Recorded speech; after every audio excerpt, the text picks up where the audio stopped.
أعوذ بالله من الشيطان الرجيم. بسم الله الرحمن الرحيم. والفجر وليال عشر والشفع والوتر والليل إذا يسر هل في ذلك قسم لذي حجر ألم تر كيف فعل ربك بعاد إرم ذات العماد التي لم يخلق مثلها في البلاد وثمود الذين جابوا الصخر بالواد وفرعون ذي الأوتاد الذين طغوا في البلاد فأكثروا فيها الفساد فصب عليهم ربك سوط عذاب إن ربك لبالمرصاد فأما الإنسان إذا ما ابتلاه ربه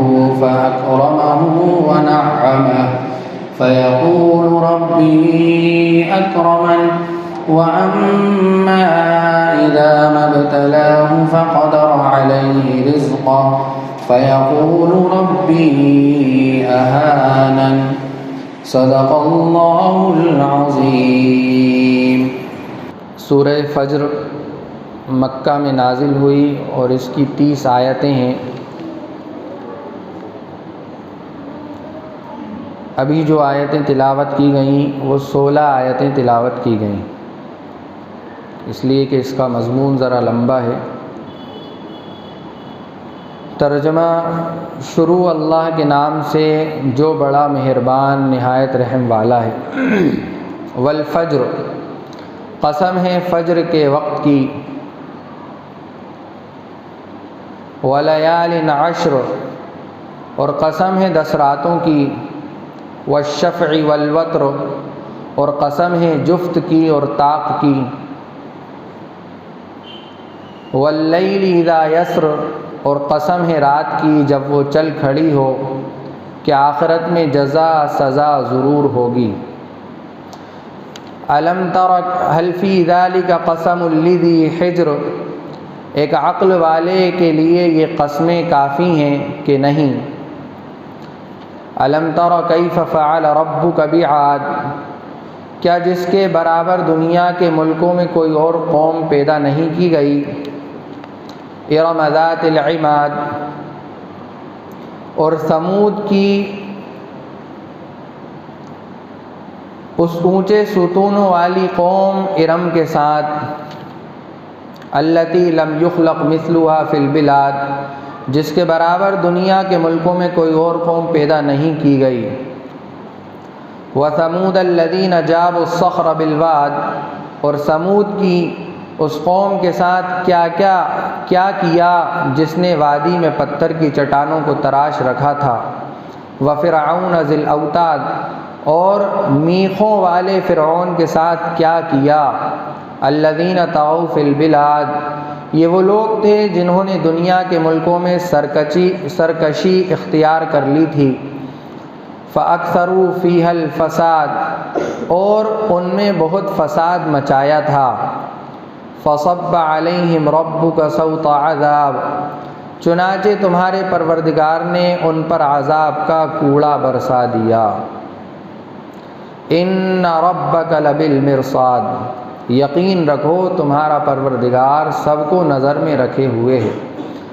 فَأَمَّا الْإِنسَانُ إِذَا مَا ابْتَلَاهُ رَبُّهُ فَأَكْرَمَهُ وَنَعَّمَهُ فَيَقُولُ رَبِّي أَكْرَمَنِ،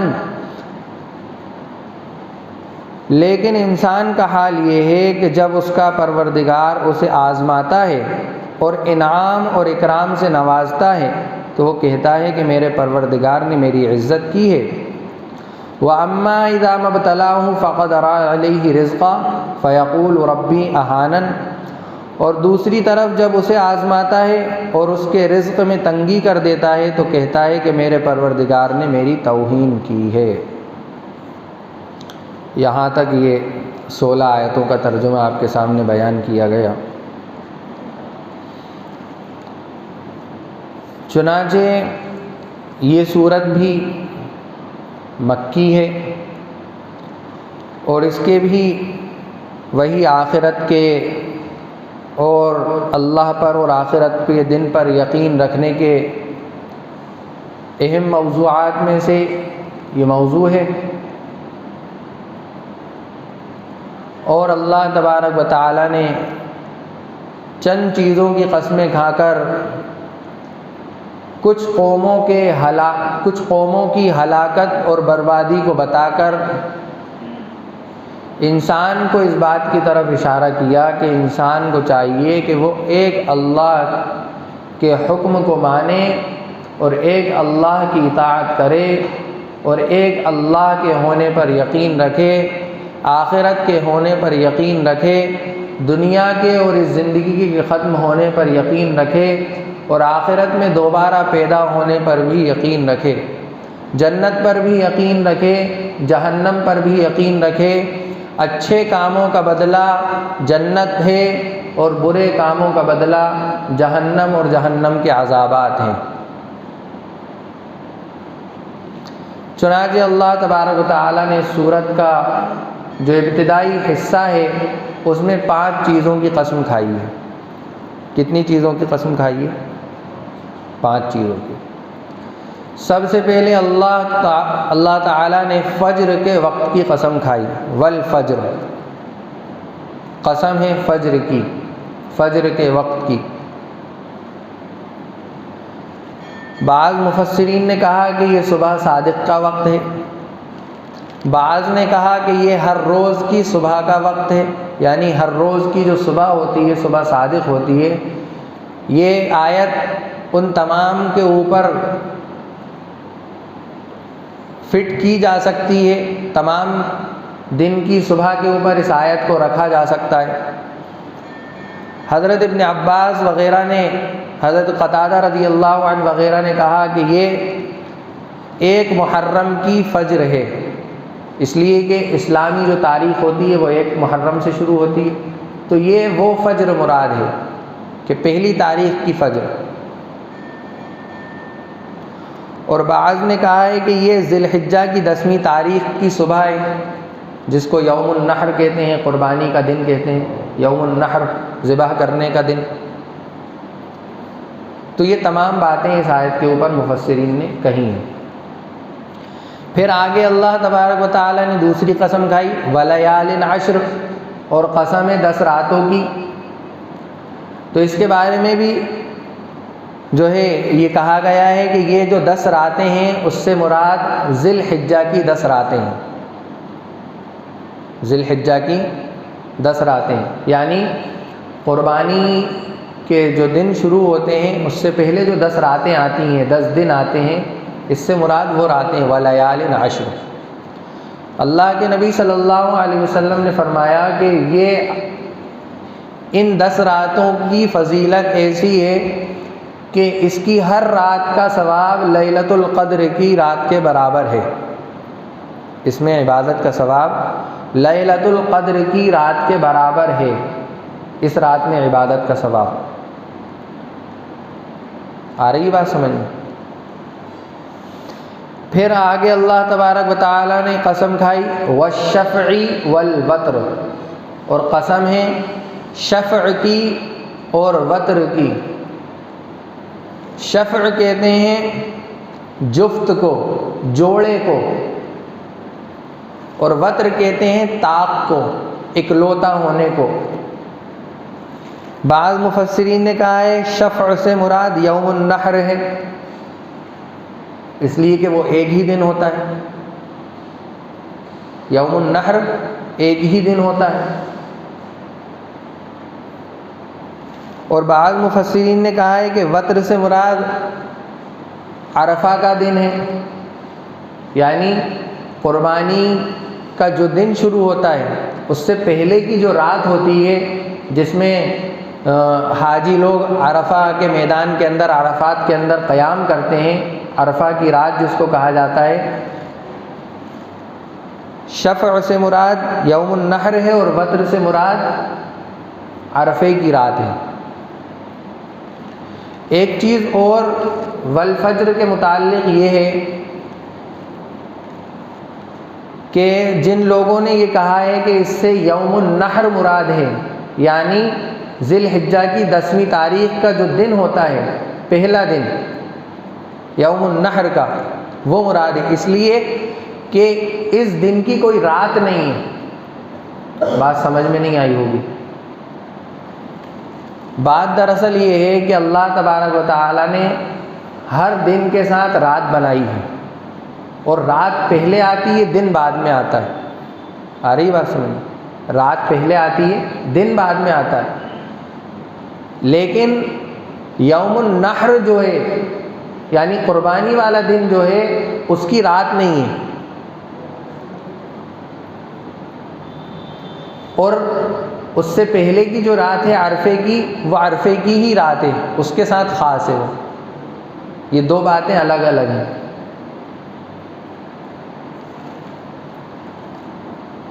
بعض نے کہا ہے کہ شفع سے مراد تمام مخلوقات ہیں، اس لیے کہ ہر چیز کے اللہ نے جوڑے بنائے، ہر چیز کو جوڑے جوڑے پیدا کیا۔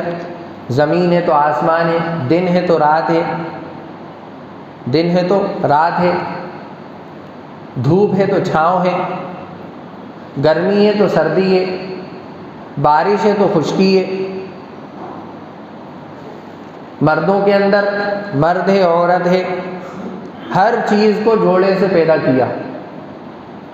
والشفع والوتر، شفع سے مراد جوڑے ہیں، اور تمام مخلوقات اس کے اندر شامل ہیں، اور وتر سے مراد اللہ کی ذات ہے، اس لیے کہ اللہ کا کوئی جوڑا نہیں ہے، اللہ تنہا تنہا اکیلا ہے، اللہ تنہا تنہا اکیلا ہے، اس کا کوئی ہمسر نہیں ہے، اس کا کوئی جوڑا نہیں ہے۔ آ رہی بات سمجھ؟ تو یہ کتنی قسمیں ہو گئیں؟ 4 قسمیں ہو گئیں، اور 5ویں قسم کھائی واللیل اذا یسر، اور قسم رات کی جب وہ چلے، اور قسم رات کی جب وہ چلے۔ یہ تمام قسمیں کھانے کے بعد اللہ تبارک و تعالیٰ نے آگے ارشاد فرمایا کہ ایک عقل والے کو یقین دلانے کے لیے یہ قسمیں کافی ہیں۔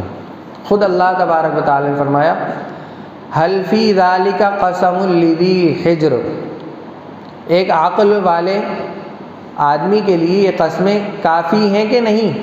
سوال کیا اللہ تبارک و تعالیٰ، حل فی ذالک قسم لذی حجر، اور پھر آگے فرمایا الم تر کیف فعل ربک بعاد، الم تر کیف فعل ربک بعاد، کیا تم نے دیکھا نہیں کہ تمہارے پروردگار نے عاد کے ساتھ کیا سلوک کیا؟ اب یہ بات ذرا سی تفصیلی ہے،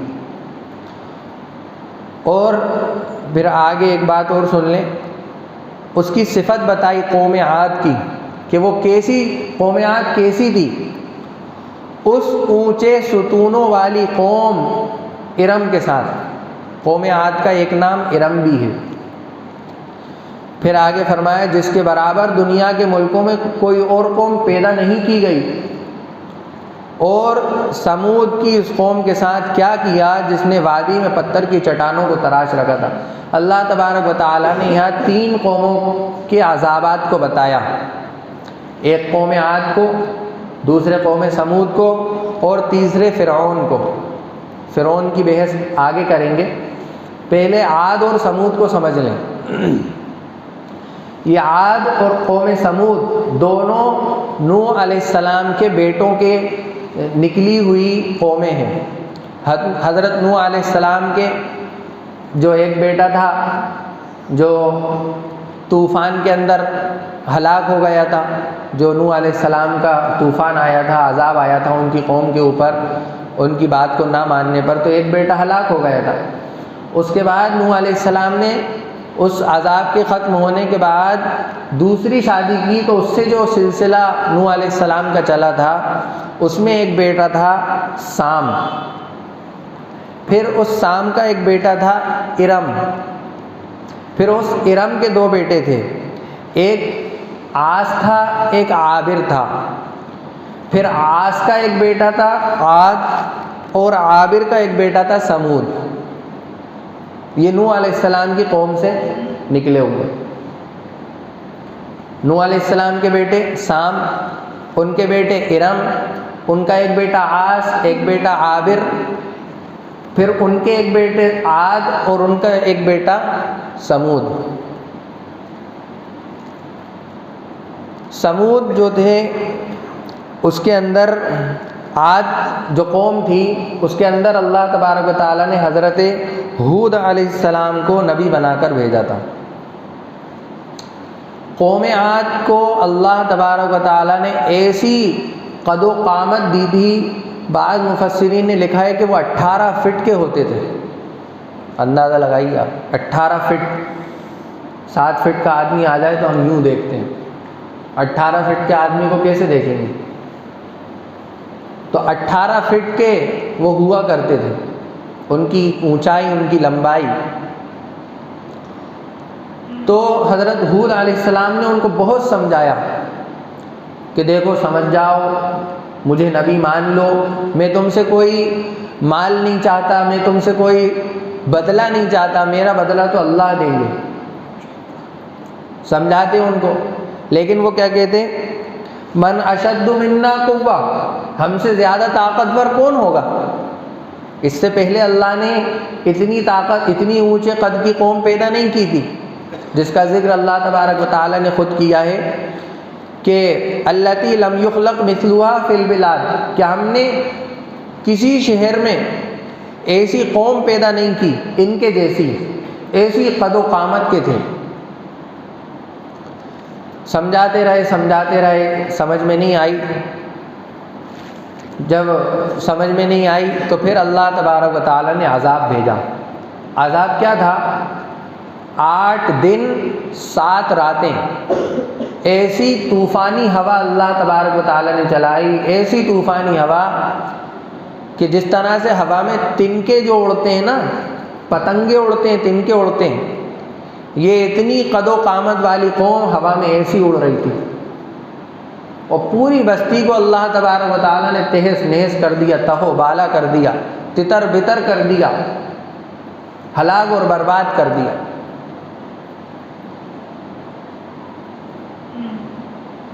پھر آگے وَثَمُودَ الَّذِينَ جَابُوا الصَّخْرَ بِالْوَادِ، ان کی صفت بتائی کہ وہ پہاڑوں کے اندر گھر بناتے تھے اپنے ہاتھوں سے کھرچ کے.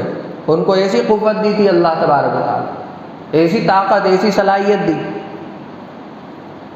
کچھ مصری لوگوں کا وہاں جانا ہوا تو ایک حویلی نما کے اندر، ایک حویلی کے اندر داخل ہوئے، بہت خوبصورت اعلیٰ قسم کی، اس میں کنگورے بنے ہوئے ہیں، اس میں خوب عجیب نقش و نگار کیا گیا، نقاشی کی گئی، اور وہ پہاڑ کو کاٹ کر بنایا گیا. اس وقت تو کوئی مشینری تھی نہیں، تو اللہ نے ان کو ان کے ہاتھوں میں ایسی قوت دی تھی کہ وہ اپنے ہاتھوں سے پہاڑوں کو تراش کر گھر بنا لیا کرتے تھے. ایسی قوت اللہ نے دی. ان کی طرف اللہ تبارک و تعالیٰ نے حضرت صالح علیہ السلام کو بھیجا. صالح علیہ السلام نے بھی ان کو دین کی، ایمان کی، اللہ کی طرف بلانے کی دعوت دی. یہ دونوں قومیں بت پرست تھیں، عاد بھی سمود بھی. چونکہ نوح علیہ السلام کے بعد بت پرستی ہوئی تھی، تو یہ اسی بت پرستی کی طرف یہ لوگ بھی چل پڑے تھے، اور بتوں کو تراشتے، بت بناتے اور ان کی پوجا کرتے. حضرت صالح علیہ السلام نے بھی ان کو دین کی طرف بلایا، اللہ کے ایک مان لو، اللہ کو ایک مان لو، اللہ کی مان لو. تو انہوں نے ایک شرط لگا دی کہ آپ اللہ کی کوئی نشانی پیش کریں. تو اللہ تبارک و تعالیٰ نے پہاڑ سے حاملہ پریگننٹ اونٹنی نکال دی اپنی قدرت سے، جس کو ناقۃ اللہ کا لقب دیا. تو جب وہ اونٹنی آئی تو حضرت صالح علیہ السلام نے کہا کہ ایک دن یہ پانی پیے گی اور ایک دن تمہاری اونٹنیاں، تمہارے چوپائے پانی پئیں گے. چلتا رہا، اس قوم سے برداشت نہیں ہوا. اس قوم نے ایک دن آ کے اس کے پیروں کو کاٹ دیا، کوچے کاٹ دیے اس کے، اور اس کو قتل کر دیا. جب یہ قتل کیا تو اللہ تبارک و تعالیٰ کو غصہ آ گیا، اور حضرت صالح علیہ السلام بھی بہت زیادہ غصہ ہو گئے اور کہا کہ اب تم لوگوں کو اللہ کے عذاب سے کوئی نہیں بچا سکتا، اس لیے کہ تم نے کھلے طور پر اللہ کی نشانی کو ختم کیا ہے۔ تم نے خود کہا کہ کوئی اللہ کی نشانی لے کے آؤ تو ہم ایمان لے آئیں، جب اللہ کی نشانی آ گئی تو تم نے اسے بھی قتل کر دیا۔ چنانچہ ان کے اوپر عذاب آیا۔ پہلے دن ان کے چہرے زرد پڑے، ہلکا سا پیلا پن، جیسے دھوپ کے اندر آدمی جو بہت زیادہ گورے لوگ ہوتے ہیں پیلا پن ان کے چہروں پہ آ جاتا ہے۔ دوسرے دن ان کے چہرے سرخ ہو گئے، لال بالکل، کہ بالکل جس آدمی کو کسی چیز کا خوف ہوتا ہے نا، ڈر ہوتا ہے، وہ کیسا چہرہ اس کا عجیب غریب ہو جاتا ہے، تو وہ موت کے اور اس عذاب کے خوف سے ان کے چہرے سرخ ہو گئے۔ تیسرے دن ان کے چہرے سیاہ ہو گئے، کالے ہو گئے۔ پھر بھی حضرت صالح علیہ السلام نے ان سے کہا کہ دیکھو ابھی بھی مان لو بات، لیکن وہ اپنی سرکشی پر اڑے رہے، بات کو نہیں مانا۔ تو چوتھے دن اللہ تبارک و تعالیٰ نے ایسی چیخ ان کی بستی میں، ان کے علاقے میں پڑوائی کہ وہ اس چیخ کو برداشت نہیں کر سکے اور ان کے کلیجے پھٹ گئے اس چیخ سے۔ اس چیخ کے الفاظ الگ الگ اللہ تبارک و تعالیٰ نے قرآن پاک میں استعمال کیے، اور یہ پورا قصہ تفصیل سے سورہ ہود کے اندر انشاءاللہ بیان کیا جائے گا۔ یہ تو مختصر سا میں نے آپ کو یہاں یہ 2 آیتیں آئیں اس لیے بتا دیا۔ پھر آگے اللہ تبارک و تعالیٰ نے تیسری قوم کی ہلاکت کو بیان کیا، وَفِرْعَوْنَ ذِي الْأَوْتَادِ، اور فرعون جو میخوں والا تھا، وہ قوم کو سزا دیتا تھا تو کیسے دیتا تھا کہ وہ چاروں ہاتھ پیروں میں، دونوں ہاتھ دونوں پیروں میں کیلے ٹھکوا دیتا اور پھر سزا دیتا تھا۔ الذین طغوا فی البلاد، یہ وہ لوگ تھے جنہوں نے دنیا کے ملکوں میں سرکشی اختیار کر رکھی تھی۔ یہ اللہ تبارک و تعالیٰ نے نقشہ کھینچا ہے، اور پہلے قسمیں کھا کر انسان کو آگاہ کرایا، اس کے بعد یہ عذابات، عبرتناک واقعات بیان کیے کہ دیکھو کتنی طاقت ہو، کتنی صلاحیت ہو، کتنی قوت ہو، سب کچھ ہو، لیکن ایمان نہ ہو تو ہلاکت اور بربادی یقینی ہے۔ ہلاکت اور بربادی یقینی ہے۔ یہ اسی لیے ہمیں مثالیں دی کہ تاکہ ہم سمجھ جائیں، تاکہ ہماری عقلوں کے اندر یہ بات بیٹھ جائے کہ ہمیں اللہ کے حکموں پر چاہتے ہوئے بھی اور نہ چاہتے ہوئے بھی چلنا ہے، اس لیے کہ ہماری چاہت کوئی چاہت نہیں، چاہت تو صرف اللہ کی ہے جس نے ہمیں پیدا کیا۔ آ رہی بات سمجھ؟ چاہت تو صرف اللہ کی ہے جس نے ہمیں پیدا کیا۔ پھر اللہ تبارک و تعالیٰ نے آگے فرمایا، اور ان نے بہت فساد مچایا تھا، ان قوموں نے بہت فساد مچایا تھا۔ فصب علیہم ربک صوت عذاب، چنانچہ تمہارے پروردگار نے ان پر عذاب کا کوڑا برسایا، عذاب کا کوڑا برسایا۔ یہ بہت سخت لفظ ہے۔ ان ربک لبالمرصاد، آپ اللہ کو ایسے ہی مت سمجھو۔ مرصاد کہتے ہیں ایسی جگہ پر بیٹھ کے دیکھنے کو جہاں سے ہر چیز صاف نظر آتی ہو، ہر چیز صاف نظر آتی ہو۔ تو اللہ تبارک و تعالیٰ گھات لگائے ہوئے ہر چیز کو دیکھ رہا ہے، ہر انسان کے ایک ایک کام کو دیکھ رہا ہے، یہاں تک کہ جو خیال تمہارے سینوں کے اور دلوں کے اندر آتا ہے، اللہ تبارک و تعالیٰ اس خیال کے دل میں آنے سے پہلے خیال کو جان لیتا ہے۔ علیم بذات الصدور، علام الغیوب، یہ اللہ تبارک و تعالیٰ کی ایسی ذات ہے، ایسی مقدس ذات ہے کہ وہ سب کچھ دیکھ رہا ہے۔ پھر آگے اللہ تبارک و تعالیٰ نے 2 لوگوں کی بات کی طرف اشارہ کیا کہ ہم اپنی نعمت کسی کو دیتے ہیں، کسی کو ہم اپنی نعمت دیتے ہیں، اس کو آزمانے کے لیے، اس کا امتحان کرنے کے لیے. فَأَمَّا الْإِنسان، اس سے مراد کافر ہے، اور وہ مسلمان بھی ہے جو اس طرح کے عقائد، جو اس طرح کا یقین رکھتا ہو، یعنی کافرانہ مشرکانہ یقین رکھتا ہو، وہ بھی انسان کے اندر شمار کیا جائے گا. تو خاص طور پر اس سے کافر مراد ہے انسان سے. فَأَمَّا الْإِنسان، چنانچہ انسان اِذَا مَا ابْتَلَاهُ رَبُّهُ، جب اس کا پروردگار اسے آزماتا ہے، فَأَكْرَمَهُ وَنَعَّمَهُ، کس چیز سے آزماتا ہے؟ کہ اس کو مال دیتا ہے، اس کو عزت دیتا ہے، اس کو ایک مرتبہ اور ایک مقام دیتا ہے، اس کو دولت اور شہرت دیتا ہے، اس چیز سے آزماتا ہے. تو وہ کیا کہتا ہے؟ فَيَقُولُ رَبِّي أَكْرَمَنِ، کہ میں ہوں اللہ کے قریب، دیکھو جبھی تو مجھے یہ دولت دی ہے، میں ہوں اللہ کے قریب، جبھی تو دیکھو مجھے شہرت دی ہے، میں ہوں اللہ کے قریب، جبھی تو اللہ نے مجھے اتنا بڑا مرتبہ اور مقام دیا ہے لوگوں میں. وہ یوں کہتا ہے، حالانکہ اللہ نے کیوں دیا اس کو یہ مال و دولت، یہ شہرت کیوں دیا ہے؟ آزمانے کے لیے دیا ہے، لیکن وہ اپنے آپ میں فخر کرنے لگتا ہے. پھر دوسرا آدمی وَأَمَّا إِذَا مَا ابْتَلَاهُ فَقَدَرَ عَلَيْهِ رِزْقَهُ، اور رہا وہ شخص جس کو ہم آزماتے ہیں، اس کے رزق کے اندر تنگی کر کر، اس کو تھوڑی سی تکلیفیں دے کر آزماتے ہیں، تو وہ کہتا ہے کہ میری توہین کی میرے رب نے. فَيَقُولُ رَبِّي أَهَانَنِ، کہ میرے رب نے میری توہین کی، میری عزت کو کم کر دیا، مجھے جو ہے ہلکا سمجھ لیا. لیکن اللہ تبارک و تعالیٰ یہ باتیں بیان کر کے کس کی طرف اشارہ کر رہے ہیں؟ کہ یہ ساری چیزیں ہم آزمانے کے لیے دیتے ہیں. کائے کے لیے دیتے ہیں؟ آزمانے کے لیے.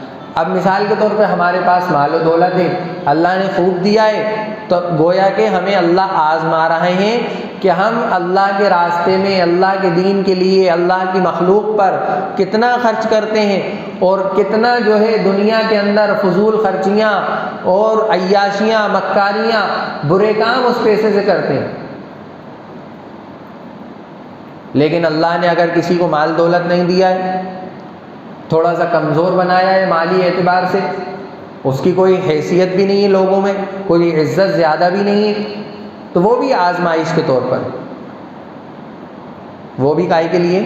آزمائش کے لیے، کہ اللہ نے اس کو بھی آزمانے کے لیے اس طرح رکھا ہے. تو اللہ تبارک و تعالی ہمیں ان باتوں کو اپنے ذہن میں رکھ کر اپنے آپ میں فکر کرنے کی توفیق نصیب فرمائے. اب اس کے آگے کی صورتوں میں اللہ تبارک و تعالی جو مشرکین کی کچھ عقائد تھے، کچھ برائیاں تھیں، اس کو بیان کیا ہے، اور پھر جنت کے حالات مختصر سے بیان کیے ہیں، وہ انشاءاللہ آئندہ ہفتے بیان کیے جائیں گے. سبحان اللہ و بحمدہ، سبحانک اللہم و بحمدک، نشہد ان لا الہ الا انت، نستغفرک و نتوب الیک. سبحان ربک رب العزت عما یصفون، وسلام علی المرسلین، والحمد للہ رب العالمین.